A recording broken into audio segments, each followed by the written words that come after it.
अस्सलाम वालेकुम and welcome to ज़रा हटके। मैं हूं ज़रात खोड़ो और मेरे साथ है वसुतुल्लाह खान। इस्लामाबाद से हमें ज्वाइन कर रहे हैं मुबशिर जैदी साहब।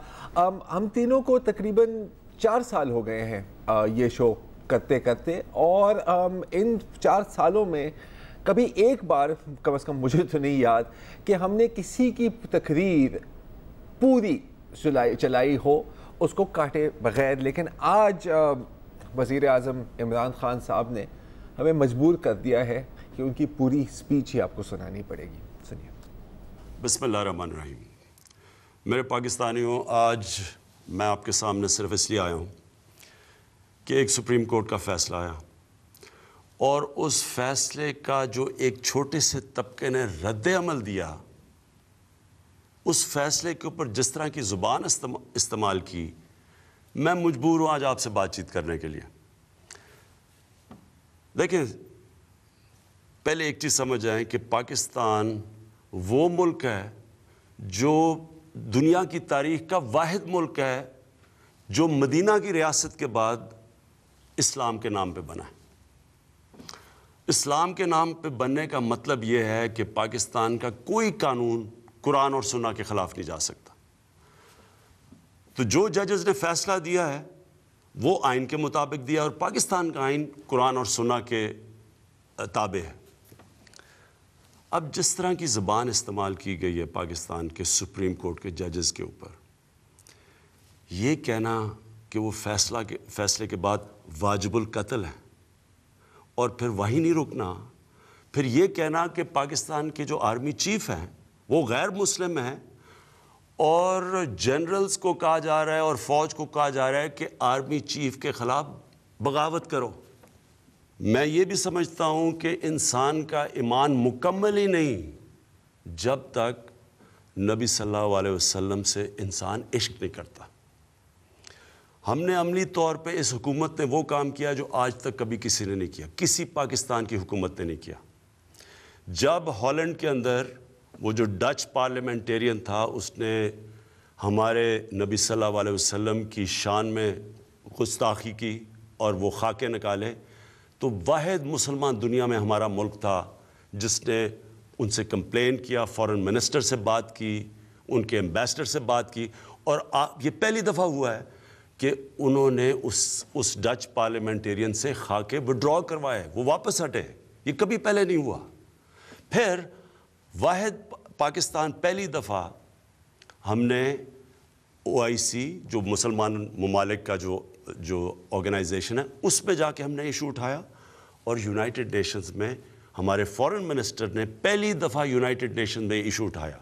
उसका नतीजा क्या हुआ कि European court of human rights उसने पहली दफ़ा फ़ैसला किया कि नबी सल्लल्लाहु अलैहि वसल्लम की शान में गुस्ताखी करना आज़ादी राय में नहीं आता। ये पहली दफ़ा हुआ है।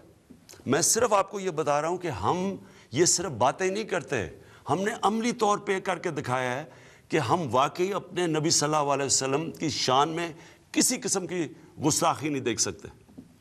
लिहाजा जो ये ज़ुबान इस्तेमाल की गई है, मैं ये सवाल पूछना चाहता हूँ, कौन सी हुकूमत चल सकती है जिधर कोई आदमी खड़ा हो के कहे कि जजेस को भी कत्ल कर दो और कहे आर्मी चीफ के ख़िलाफ़ भी बगावत कर दो, लोगों को भी सड़कों पे निकाले, सड़कें भी बंद कर दे, जिसमें एक हुकूमत का क्या कसूर है इसमें? तो कौन सी हुकूमत चल सकती है ऐसे? कौन सा मुल्क चल सकता है? आगे हम इतने मुश्किल माशी बुरहान से निकल रहे हैं। मैं और मेरी जो कैबिनेट है, मैं आपको ये बताऊं कि हमने एक दिन की अभी तक छुट्टी नहीं ली। हम मुसलसल लगे हुए हैं कोशिश करने कि अपनी कौम को निकालें, अपना जो इस मुल्क में पिसा हुआ गरीब आदमी है उसके लिए हालात बेहतर करें। जो हम दुनिया से, बाकी दोस्त ममालिक से बातचीत कर रहे हैं कि यहाँ सरमायाकारी करो आके, उसका मकसद ही ये है कि यहाँ बेरोज़गारी कम हो या गुर्बत कम हो।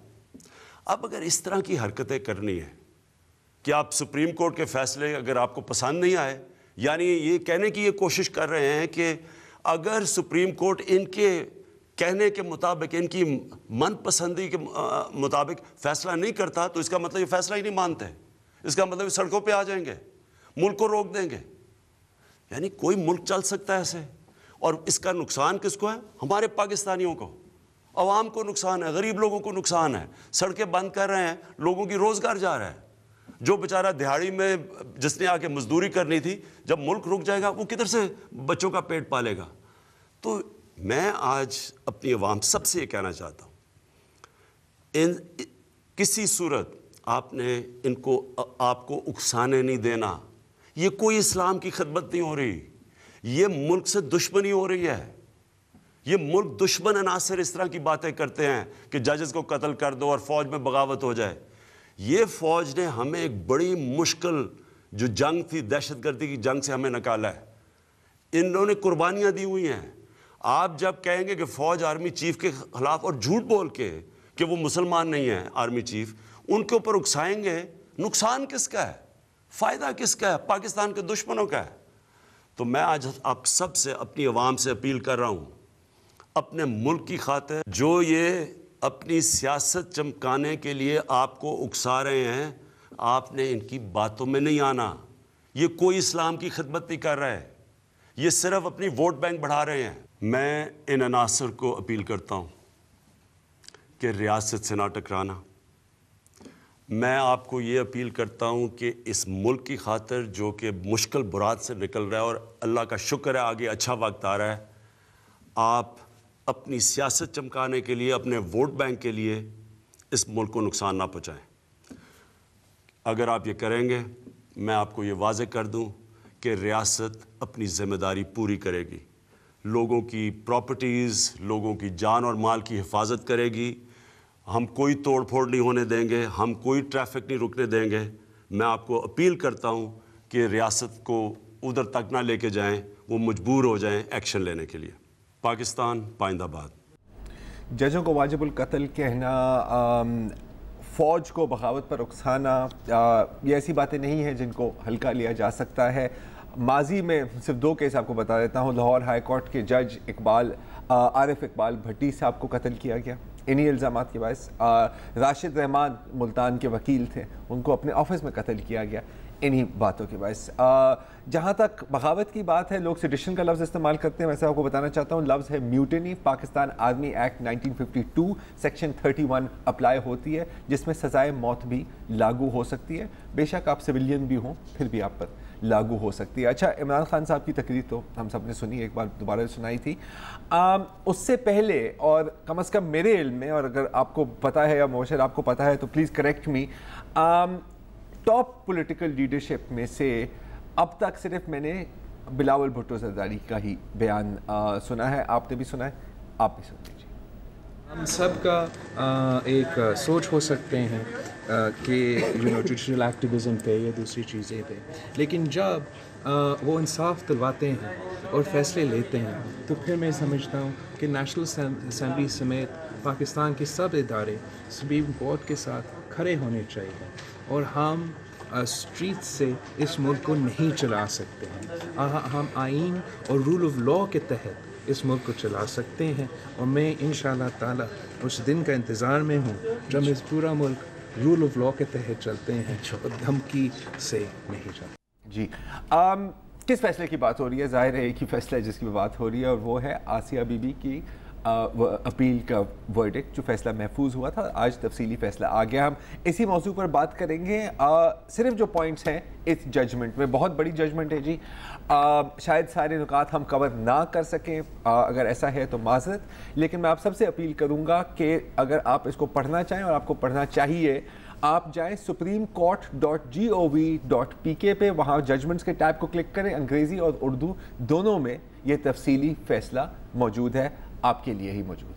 अच्छा, इससे पहले कि हम फैसले पे आएँ, मैं एक ब्रीफ, बहुत ही ब्रीफ ये बताना चाहता हूँ कि ये जो आसिया बीबी को बरी किया है, ज़ेरी अदालत ने सज़ाए मौत दी, और फिर लाहौर हाई कोर्ट ने उस सज़ाए मौत को बरकरार रखा, और आज सुप्रीम कोर्ट ने सारे इल्ज़ामात जो हैं वो ख़त्म कर दिए जी। ये बर्रियत की 4 वजूहात कानूनदान बता रहे हैं। एक तो ये कि जो FIR दर्ज हुई उसमें जो ताख़ीर हुई उसकी कहीं वजाहत नहीं हुई किसी भी स्टेज पे। गवाहों ने जो बयानात दिए वो एक दूसरे से नहीं मिलते। आसिया बीबी के लिए जो सज़ा तजवीज़ की गई अदालतों में, निचली अदालतों में, वो उनका एक गैर अदालती एतराफ़ जुर्म था किसी मजमे के सामने, सारा जो है इंहिसार उस पर किया गया। फिर ये कि सज़ाए मौत का अदालतों की जानिब से आसिया बीबी पे लगाए जाने वाले इल्ज़ामात की सेहत और इन इल्ज़ामात के माहौल को नज़रअंदाज करना जो है वो भी सुप्रीम कोर्ट के पेश नज़र था, लिहाजा उन्होंने इसको केस को जो है बिल्कुल ख़ारिज कर दिया और उसे बरी करार दे दिया। ये जो फ़ैसला आया है इसमें एक तो चीफ जस्टिस साकिब निसार साहब ने लिखा है 3 रुकनी बेंच की तरफ से, और फिर आसिफ सईद साहब आसिफ सईद खोसा ने जो है अपना एक हिमायती नोट जो है वो अलग से लिखा है। फ़ैसला जो अदालत का है उसमें पहलिया जो है जुमला ही वो ये है कि अशहदु अल्ला इलाहा इल्लल्लाह वहदहु ला शरीक व अशहदु अन्ना मुहम्मदन अब्दुहु व रसूलुहु।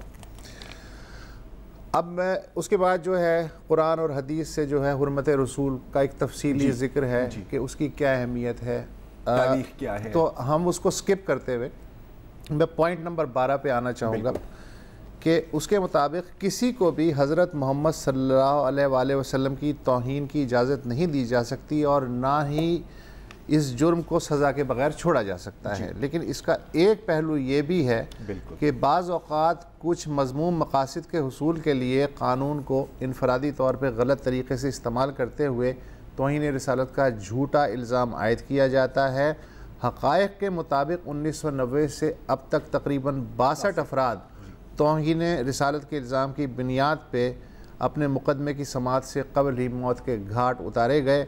यहाँ तक कि नामवर शख्सियात जिन्होंने सिर्फ ये कहा कि तौहीन रिसालत का कानून चंद अफराद के हाथों गलत इस्तेमाल हो रहा है, वो भी ख़तरनाक नताइज का सामना कर चुके हैं। हालिया मिसाल है मिशाल ख़ान जो मर्दान की अब्दुल वली ख़ान यूनिवर्सिटी के तालिब इल्म थे, उन्हें सिर्फ इसलिए कत्ल किया मुश्तल हुजूम ने कि उनके बारे में शक था कि कोई तौहीन आमेज़ मवाद ऑनलाइन पोस्ट हुआ है। 13 में ये बताया गया है कि यहाँ अयूब मसीह के मुकदमे का हवाला दिया जाना भी मुनासिब है। सुप्रीम कोर्ट के इस फैसले में कहा गया है अयूब मसीह पे तौहीन का इल्ज़ाम उसके हमसाया मोहम्मद इकराम ने लगाया था। 14 अक्टूबर 1996 को मुलजिम को गिरफ़्तार किया गया, लेकिन गिरफ़्तारी के बावजूद इलाक़े की मसीही आबादी के घर चला दिए गए और ये आबादी जो 14 घरानों पर मुश्तमिल थी गाँव छोड़ के भाग गई। मुलजिम अयूब को सेशन कोर्ट के इहाते में गोली मार के ज़ख्मी किया गया और बाद अज़ां जेल में उस पर दोबारा हमला किया गया। मुकदमे की समाअत ख़त्म होने पर अयूब को मुजरिम करार दे के मौत की सज़ा सुनाई गई। अदालत आलिया ने सज़ा की तौसीक़ की, ताहम सुप्रीम कोर्ट में अपील की समाअत के दौरान ये वाज़ेह हुआ कि दरअसल शिकायत कुनंदा उस प्लॉट पे कब्जा करना चाहता था जिस पे अयूब मसीह और उसके वालिद रिहाइश पजीर थे। 7 मरले का प्लॉट था जी। और यूं अयूब को मज़कूरा मुकदमे में फंसा के उसके 7 मरले के प्लॉट पे कब्जा करने में कामयाब हो गया। लिहाजा सुप्रीम कोर्ट ने यह अपील मंजूर करते हुए उस सज़ा को कलअदम करार दे दिया। बिल्कुल। अच्छा, ब्रेक लेने से पहले मैं एक चीज़ बस वाज़ेह करना चाह रहा हूँ नाज़रीन के बाद, जो शायद कुछ लोग समझ रहे हैं कि ये बहुत कोई एक्सेप्शनल बात हुई है कि सुप्रीम कोर्ट ने एक सज़ाए मौत को ओवरटर्न किया है। जस्टिस प्रोजेक्ट की जो रिपोर्ट है सज़ाए मौत पर, उसमें वाज़ेह है कि लोअर कोर्ट टॉफियों की तरह सज़ाए मौत बांटती है। जी हाँ, टॉफियों की तरह। लेकिन जो प्रोसिक्यूशन होती, अच्छा प्रोसिक्यूशन के केस में जितने भी बड़े होल्स हैं उसको अब तक सुप्रीम कोर्ट ने कोई सज़ाए मौत बरकरार नहीं रखी। सर 85% पिछले 4 सालों में जो लोअर कोर्ट्स की डेथ सेंटेंसेस हैं वो सुप्रीम कोर्ट की अपील में ओवरटर्न हुई है। एक ब्रेक ले लेते हैं, फिर इस पर मजीद बात।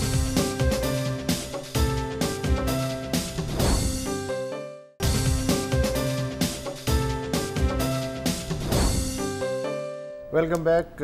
आसिया बीबी की बर्रियत के बारे में सुप्रीम कोर्ट ने आज जो तफसीली फ़ैसला दिया है, हम उसके चीदा इंपॉर्टेंट पॉइंट्स आपके सामने मिन्नो अन पढ़ने की कोशिश कर रहे हैं ताकि आप ख़ुद इस नतीजे पे पहुंच सकें। पॉइंट नंबर 15 जो है इस केस का, उसके में कहा गया है कि आइन और क़ानून में मुरवजा अहकामात के तहत ये रियासत की ज़िम्मेदारी है कि वो ये यकीनी बनाए कि मुल्क में तौहीन रिसालत का कोई वाक़या ज़हूर पज़ीर ना हो। ऐसे किसी जुर्म के इर्तिकाब की सूरत में सिर्फ़ रियासत को इख्तियार है कि वो कानून की मशीनरी को हरकत में लाए और मुलजिम को अदालत के सामने पेश करके उसके ख़िलाफ़ कानून के मुताबिक कार्रवाई करे। ये अफराद या गिरोह का इख्तियार नहीं कि वो ख़ुद फ़ैसला करें कि कोई जुर्म 295C के तहत सरजद हुआ है कि नहीं, क्योंकि ये अदालत की ज़िम्मेदारी है कि मुकदमे की मुकम्मल समाअत और मुसद्दिक़ा शहादतों को परखने के बाद इस किस्म का फ़ैसला करे। कोई और मुतवाज़ी अथॉरिटी किसी भी किस्म के हालात में किसी फ़र्द या गिरोह को नहीं दी जा सकती।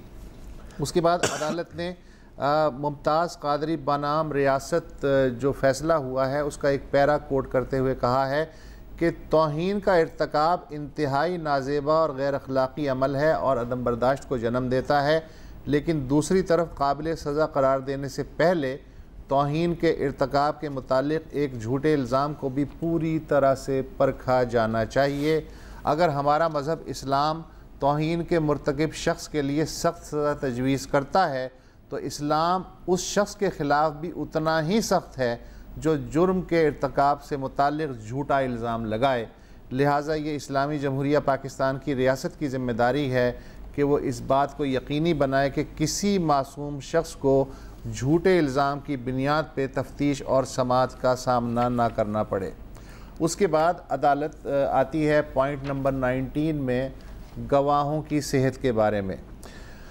दौरान समाअत इस्तग़ासा ने तकरीबन 7 गवाह पेश किए, जिसमें कारी मोहम्मद इस्लाम जो कि पिटिशनर है, वक़ुआ के 2 चश्मदीद गवाह यानी माफिया बीवी और अस्मा बीबी, और एक गवाह जिसके रूबरू मावराए अदालत इक़बाल जुर्म किया गया मोहम्मद अफजल, और 3 पुलिस गवाहान शामिल हैं।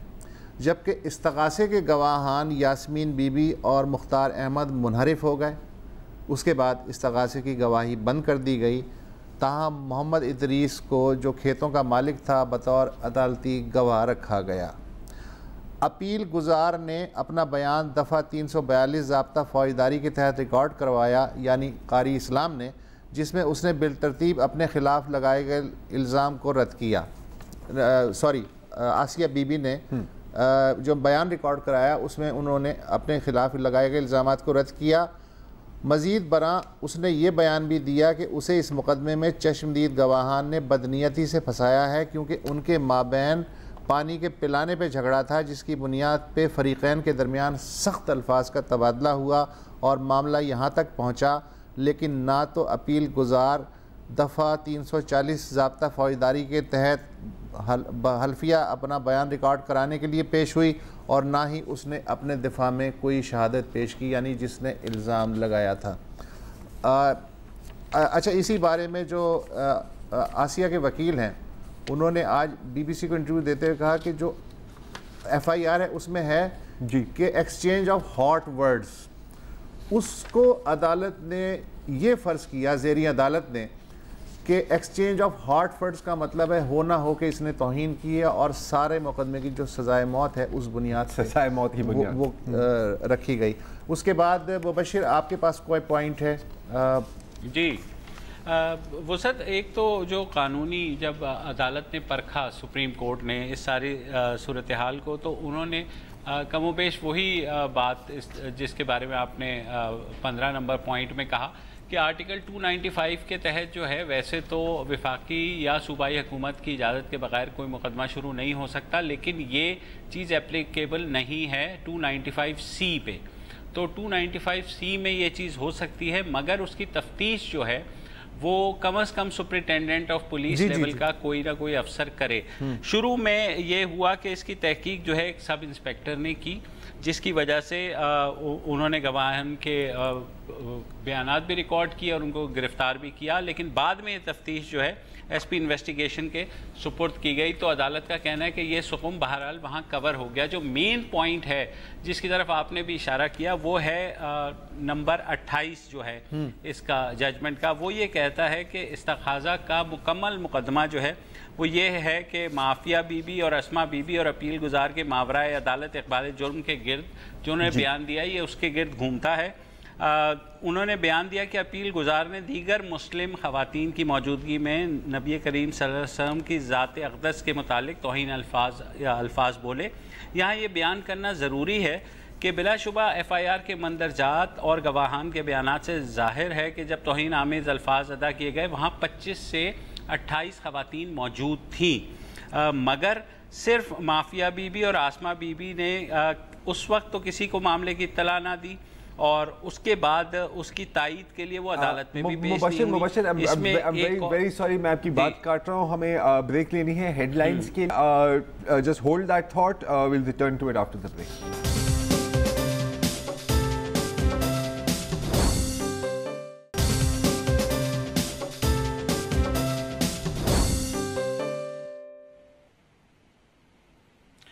Welcome back. और हम बात कर रहे हैं सुप्रीम कोर्ट की उस जजमेंट की जो आसिया बीबी के केस में दी गई, जिसमें उनको शक का फ़ायदा देते हुए आज बरी किया गया। ये जो आर्टिकल जो पॉइंट नंबर 28 है, उसमें ज़रार और वसअत सबसे पहले कहा गया कि इस्तग़ासा की कहानी में शक उस वक्त जन्म देता है जब तीसरी जो विटनेस थी यास्मीन बीबी, उनकी गवाही को तर्क किया गया। उसको फिर उन्होंने मज़ीद एक्सप्लेन किया। 30 नंबर जो पॉइंट है, उन्होंने कहा कि इस्तग़ासा के गवाहान के बयान में बहुत से तज़ादात और इख्तलाफात हैं, यहाँ तक कि माफिया बीबी जो कि प्रिंसिपल विटनेस नंबर 2 हैं, उनका जो बयान है उनमें जो जिरा और जो उन्होंने पहले बयान दिया था उसमें वाज़ेह फ़र्क पाया गया है। और उन्होंने अपनी जिरा के दौरान बताया कि जो इज्तिमा हुआ था जिसमें ये फ़ैसला हुआ कि ये मुजरिम हैं, उसमें तकरीबन 1000 से ज़ायद लोग मौजूद थे, मगर ये उन्होंने अपने पहले बयान में ये बात नहीं बताई थी। दूसरा उन्होंने कहा गया कि अवामी इज्तिमा उनके वालिद के घर पर हुआ था, ये बात भी उन्होंने पहले नहीं बताई और ना ही उनके साबका बयान का वो हिस्सा थी। स्वयं उन्होंने दौरान जरा बयान दिया कि बहुत से उलमा जो थे वो अवामी इज्तिमा का हिस्सा थे, मगर उनका जो पहला बयान था उसमें उसका कोई ज़िक्र नहीं है। इसी तरह जो दूसरी विटनेस हैं अस्मा बीबी, उन्होंने भी अपने जो बयान दिया वो उससे बाद में जिरा में इनहराफ करती रहीं और उन्होंने अपनी जिरा के दौरान बयान दिया कि अवामी इज्तिमा में जो है उनके पड़ोसी मोहम्मद रज़ाक के घर हुआ, लेकिन इस बात का जिक्र उन्होंने अपने पहले बयान में नहीं किया था। और उन्होंने ये भी कहा कि अवामी इज्तिमा में 2000 से ज़ायद लोग थे, जबकि प्रिंसिपल विटनेस 2 कह रही हैं कि 1000 लोग थे, मगर उन्होंने इस बात का तस्करा उनके बयान में नहीं था। जो चौथे विटनेस हैं मोहम्मद अफजल, उन्होंने भी इनहराफ किया अपने बयान से और उन्होंने अपने सवाल इब्तदाई में कहा कि वो घर में मौजूद था जब इस्तग़ासा की गवाह और शिकायत गुजार और मुख्तार अहमद के हमरा आई और वक़ूए की तमाम तफसील बताई, मगर इस अमर का तस्करा उन्होंने अपने पहले बयान में नहीं किया था। और उन्होंने जो एक्सप्लेनेशन इन चीफ जो लिखा हुआ है कि अवामी इज्तिमा मुख्तार अहमद के घर पर हुआ, जबकि दूसरी विटनेस ने कहा कि वो अब्दुल रज़ाक के घर पर हुआ, उनके साबका बयान में भी नहीं बताया गया। जो प्रिंसिपल विटनेस नंबर 1 है, यानी जिन्होंने केस दर्ज कराया, कारी मोहम्मद सलाम, उन्होंने FIR के इंदराज के लिए दी गई अपनी दरख्वास्त के हक़ाइक़ में रद्दोबदल किया और अवलन उन्होंने बयान दिया कि माफिया बीबी और अस्मा बीबी और यास्मीन बीबी वक़ूआ की इत्तला देने के लिए आई तो वो गांव में मौजूद थे और उस वक्त मोहम्मद अफजल और मोहम्मद मुख्तार भी उनके साथ मौजूद थे, जबकि अपनी जो उन्होंने शिकायत लिखवाई और उन्होंने कहा कि उन्होंने उन्हें और दूसरे गांव के दूसरे लोगों को वक़ूआ की इत्तला दी। और उन्होंने ये तीसरा बयान है, अब तीसरे आए हैं, उन्होंने ये कहा कि ये अवामी इज्तिमा जो है मुख्तार अहमद के घर पर हुआ, लेकिन इस बात का जिक्र उनकी शिकायत में नहीं था। स्वयं लास्टली उन्होंने बयान दिया कि अपील गुजार का अवामी इज्तिमा में लाया गया, लेकिन इसका इजहार उनकी शिकायत में कहीं पर भी नहीं था, जो कि गैर मुसाबिक बयानात इस्तग़ासा की शहादतों को कमज़ोर करते हैं। यानी 3 विटनेस थे और तीनों ने बताया कि डिफरेंट जगह पर जो है ये इज्तिमा मुनक़्क़िद हुआ और उसमें कितने लोग थे, उलमा थे नहीं, उस बारे में भी उनके खासे तज़ादात पाए गए। नहीं, बिल्कुल, देखें, हर नुक्ते पर किसी भी बंदे की बात दूसरे से नहीं मिल रही। एक ही शख्स, चाहे वो इसमें आसमा बीबी हो या माफिया बीबी हो, वो पहले कुछ कह रहे हैं, फिर कुछ और कह रहे हैं और फिर कुछ और कह रहे हैं। और मैं ख्याल आपने पूरा बयान कर दिया। और नाज़रीन, ये तो मतलब कुछ नुक्ते हैं जो अभी मुबशिर ने बयान किए हैं, और भी बहुत इसमें पॉइंट्स हैं। और जो क्रूशल पॉइंट है वो पब्लिक गैदरिंग वाला, पूरे मुकदमे की बुनियाद है, वो ये है कि इस मजमे के सामने आसिया बीबी ने एतराफ़ जुर्म किया कि हाँ उसने तौहीन की है। इस बारे में सुप्रीम कोर्ट का जो फैसला है उसमें कहा गया है कि अपील गुजार यानी आसिया बीबी को सैकड़ों लोगों के मजमे में लाया गया तो उस वक्त वो अकेली थी सूरत हाल हिजान अंगेज़ थी और माहौल ख़तरनाक था। आसिया बीबी ने अपने आप को गैर महफूज और खौफजदा पाया और मुबैना मावराए अदालत बयान दे दिया। गो ये बयान अपील गुजार की जानिब से यानी आसिया बीबी की जानिब से अवामी इज्तिमा के रूबरू दिया गया, लेकिन उसको रज़ाकाराना बयान तस्वुर नहीं किया जा सकता और ना ही इसको बतौर ख़ास सज़ाए मौत की बुनियाद बनाया जा सकता है, चूँकि ये बयान रज़ाकाराना नहीं था। बिल्कुल। फिर अदालत कह रही है कि ये कानून का एक मुसल्लमा उसूल है कि जो शख्स दावा करता है उसी को साबित भी करना होता है। ये इस्तगासा की ज़िम्मेदारी होती है कि वो तमाम कार्रवाई में मुलजिम के इर्तकाब जुर्म को हर किस्म के शक व शुबे से बालातर साबित करे। तमाम कार्रवाई मुकदमे में मुलजिम के साथ बेगुनाही का क़यास हमेशा रहता है, चे जाए कि इस्तगासा शहादतों की बुनियाद पे हर तरह के शक व शुबे से बाला होके मुलजिम के ख़िलाफ़ इर्तकाब जुर्म साबित ना कर दे। जैसे साकिब निसार ने कहा कि मैं अपने फ़ैसले का इख्तिताम अपने प्यारे नबी हज़रत मोहम्मद सल्लल्लाहु अलैहि वसल्लम की इस हदीस पे करता हूँ कि जान लो जो कोई भी किसी गैर मुस्लिम या अक़लियत पे जुल्म करेगा, सख्ती से पेश आएगा, उनके हुकूक सल्ब करेगा और उनको उनकी बर्दाश्त से ज़्यादा ईज़ा देगा और उनकी मर्ज़ी के बरखिलाफ़ उनसे कुछ छीनेगा, मैं हज़रत यानी हज़रत मोहम्मद सल्लल्लाहु अलैहि वसल्लम उसके बारे में रोज़े क़यामत शिकायत करूँगा। ये सुनन अबू दाऊद में है ये हदीस। चुनाचे मुतज़क्करा बाला वजूहात की बुनियाद पर यह अपील मंजूर की जाती है। अदालत आलिया और इब्तदाई समात की अदालत के फ़ैसलों को कलअदम करार दिया जाता है।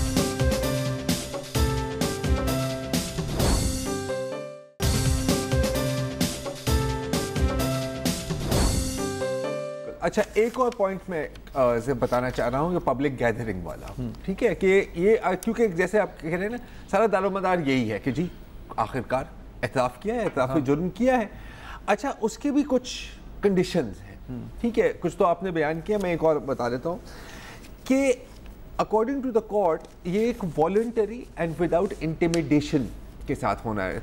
और यहाँ पर उन्होंने कहा है कि यहाँ पर आसिया बीबी को एक मजमे में लाया गया, अब वहाँ पर खौफजदा थी, वो बता दूंगी। अच्छा, खौफजदा, हाँ एग्जैक्टली, तो इसको हम वॉलंटरी नहीं कह सकते। आपने साकिब निसार की क्लोजिंग की बात, सईद खोसा साहब का जो इत्तफाकी नोट है या वो भी बड़ा इंटरेस्टिंग, वो जो है पॉइंट 20, और ये बिल्कुल मतलब सर पकड़ ले अपना कि एक सुप्रीम कोर्ट के जस्टिस मजबूर हो गए हैं ये बात करने पर। उनका कहना है कि तमाम केस को देखने के बाद वो उस नतीजे पर आए हैं कि जिन लोगों ने, और यहाँ पर प्रोसिक्यूशन और पुलिस की बात हो रही है और विटनेसेस की बात हो रही है, जिन्होंने सबूत पेश किए हैं या जिन्होंने इन्वेस्टिगेशन की है, उन्होंने शायद ये फैसला किया है कि वो सच नहीं बोलेंगे, ना ही वो सच को मंजर आम पर आने देंगे। सोचिए, ये chief justice of the supreme court कह रहे हैं, वो ये भी कह रहे हैं कि मेरे लिए ये भी बहुत डिस्टर्बिंग है कि अदालतों ने कन्वीनियंटली और अदरवाइज इन चीज़ों का को नजर में नहीं रखा। और आखिर में सूरा अल-माइदा का जिक्र किया है, और मैं आपको सुनाना चाह रहा हूँ क्या कह रहे हैं। O ye who have believed, be persistently standing firm for Allah, witnesses in justice, and do not let the hatred of a people prevent you from being just. Be just, that is nearer to righteousness, and fear Allah.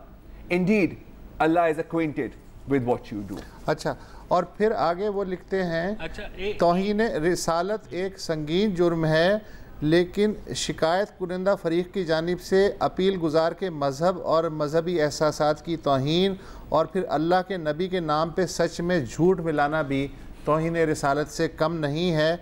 ये एक संगीन मजाक है कि अरबी ज़बान में आसिया के मानी है गुनाहगार, लेकिन इस मुकदमे में आसिया का किरदार शेक्सपियर के ड्रामे किंग लियर के अल्फाज में गुनाह करने से ज़्यादा गुनाह के शिकार जैसा है। लिहाजा जो कुछ भी बयान किया गया उसकी रोशनी में ये नतीजा अखज़ करने में कोई आर नहीं कि इस्तगासा अपना केस साबित करने में पूरी तरह नाकाम रहा, लिहाजा अपील मंजूर की जाए। जी मुबशर।